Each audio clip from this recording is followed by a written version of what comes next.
ગઈકાલે સમગ્ર ગુજરાતમાં છે તે વરસાદની ધમાકેદાર એન્ટ્રી છે તે જોવા મળી છે, ત્યારે ગોંડલમાં પણ વરસાદ છે તે વરસ્યો હતો, જેમાં ગોંડલ નગરપાલિકાને પ્રી મોન્સૂનની કામગીરીની છે તે પોલ છે તે ખુલી હતી. સમગ્ર વિસ્તારના અંડરબ્રિજમાં છે તે પાણી ભરાયા હતા અને જ્યારે ગોંડલનો એકમાત્ર રસ્તો એટલે કે સાંઢિયા પુલમાં પણ 2 થી 3 કલાક જેવો છે તે ટ્રાફિક જામ છે તે સર્જાયો હતો. અને ત્યારે એ મામલે છે તે ગોંડલના પૂર્વ ભારતીય જનતા પાર્ટીના યુવા પ્રમુખ દ્વારા છે તે મુખ્યમંત્રી સહિતના નેતાઓને છે તે પત્ર છે તે લખવામાં આવ્યો છે. ત્યારે આપણી સાથે જીગરભાઈ સાટોડિયા છે. શું કહેશો જીગરભાઈ, તમારા દ્વારા એક પત્ર છે તે લખવામાં આવ્યો છે, આ પત્ર કયા સંદર્ભે લખવામાં આવ્યો છે?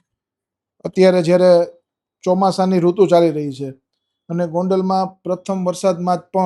પ્રથમ વરસાદમાં જે મુશ્કેલી સર્જાણી હતી, કાલે એક બસ પણ સલવાણી અને જે અંડરબ્રિજ છે, જાણો કે આશાપુરા હોય, ઉંબાડા અંડરબ્રિજ હોય, લાલપુર વાળો બ્રિજ હોય, ત્યાં અનેક જગ્યાએ પાણી ભરાણા હતા અને જસદણ તરફ જવા માટે સુરેશ્વર ચોકડી પાસે બ્રિજનું કામ ચાલુ છે, ત્યાં પણ ડાયવર્ઝન આપવામાં આવેલ છે, પણ જો વરસાદ પડે તો વરસાદના હિસાબે ત્યાં પણ જઈ શકાય નહીં, તેથી કરીને રસ્તો બંધ થઈ જાય. તો એક જ રસ્તો જે અત્યારે ચાલુ છે કે જે સાંઢિયા પુલ આપણે જેતપુર બાજુ જવાનો રસ્તો, ત્યાં પણ વીજ વાયર તૂટવાની હિસાબે ત્યાં પણ ટ્રાફિકની સમસ્યા સર્જાણી હતી, ત્યાં પણ 1.5-2 કલાકનો ટ્રાફિક જામ થયો હતો.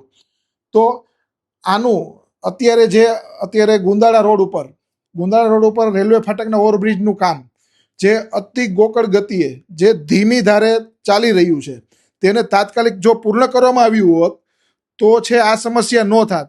અને અત્યારે મુખ્યમંત્રીશ્રીને અને ઉચ્ચ અધિકારીઓને એટલા માટે હું કરું છું કે જો તાત્કાલિક આ ઓવરબ્રિજનું કામ પૂર્ણ કરવામાં આવશે, ગુંદાળા ઓવરબ્રિજનું રેલવે ફાટકવાળા, તો ઘણી સમસ્યાનો ઉકેલ આવી જશે અને 2 રોડ ચાલુ થશે, જેથી કરીને લોકોને અવર જવર કરવામાં પણ ઘણી રાહત થઈ શકે એમ છે. તેથી સંબંધિત અધિકારીઓને જણાવી અને પ્રી મોન્સૂન કામગીરી છે એ તાત્કાલિક પૂર્ણ કરે, જેથી કરીને લોકોને ઓછી સમસ્યા પડે, એના માટે ખાસ વિનંતી કરવામાં આવી છે અને સંબંધિત અધિકારીઓને સૂચના પણ આપવામાં આવે ઉચ્ચ કક્ષાએથી.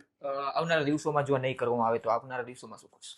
આવનારા સમયમાં જો નહીં કરવામાં આવે તો અનેક સ્ટ્રેટેજીઓ અમે ચાલુ કરી અને આગળનો કાર્યક્રમ છે એ જાહેર કરશું.